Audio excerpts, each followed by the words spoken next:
अगं आता तर सांग नक्की जायचंय कुठं?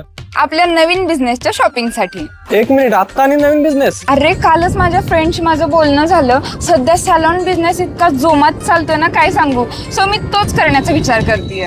अगं त्याला इन्व्हेस्टमेंट आली, त्यात इक्विपमेंट्स एवढे महाग आहेत, मग एवढे पैसे अरेंज कसे करायचे? अरे त्याचं टेन्शन तू नको घेऊ, तू फक्त चल माझ्यासोबत. कोणत्या पण बिझनेस मध्ये इन्व्हेस्ट करायचं म्हटल्यावर पैसा आणि ट्रस्ट या दोन्ही गोष्टी खूप मॅटर करतात. आणि म्हणूनच आम्ही गेलेलो कल्याण मधील सॅलॉन चेअरवाला यांच्या फॅक्टरी आउटलेटला. यांच्याकडे अतिशय प्रीमियम क्वालिटीच्या आणि वेगवेगळ्या व्हरायटीच्या चेअर्स अवेलेबल आहेत. आम्हाला तर यातलं काहीच माहिती नव्हतं, सो सरांनी स्वतःहून आम्हाला सगळ्या चेअर्स बद्दल माहिती दिली. फर्स्ट आम्ही बघितली महाराजा चेअर, जी 360 डिग्री रोटेट होते आणि स्पेस पण कमी घेते. आयब्रोज किंवा मेकअप वगैरे साठी अशा कम्फर्टेबल चेअर आहेत. यामध्ये रिक्लायनर तसेच हाईट ऍडजस्टमेंटचा ऑप्शन आहे. इव्हन याचे पार्ट्स पण रिमुवेबल आहेत. देन आम्ही बघितली शॅम्पू चेअर, यात बनाना शॉवर सेट आहे, रिमुवेबल बेसिन आणि रिक्लायनरचा पण ऑप्शन आहे. इथं कोरियन मसाज बेड्स पण आहेत, जे हेअर वॉश साठी युज होतात. ज्यांच्याकडे स्पेसचा इश्यू आहे त्यांच्यासाठी ही 3-in-1 शॅम्पू चेअर मिळते, ज्यामध्ये हेअर वॉश, मॅनिक्युअर आणि पेडिक्युअर सारखे ऑप्शन आहेत. तसंच ही रॉबस्ट मॅनिक्युअर चेअर आहे, जी मसाज साठी पण युज होते. आणि या सगळ्या चेअर्सचं मटेरियल हे प्रीमियम क्वालिटी रेक्झिन्स पासून बनलेलं आहे, सो यावर स्क्रॅचेस अजिबात येत नाही. त्याचबरोबर सॅलॉन साठी लागणाऱ्या other accessories like stools, trolleys, steamers आणि हेअर ड्रायर्स पण इथं अवेलेबल आहेत. आणि लिटरली ज्या सेटअपचं बजेट आमचं इतर ठिकाणी 3 लाखाच्या वर जाणार होतं, तोच सेटअप इथं अगदी 1,45,000 मिळालाय. सो तुम्हालाही तुमच्या सॅलॉन साठी सेटअप घ्यायचं असेल तर तुम्ही त्यांना कॉन्टॅक्ट करू शकता. डिटेल्स मी इथे मेन्शन केलेले.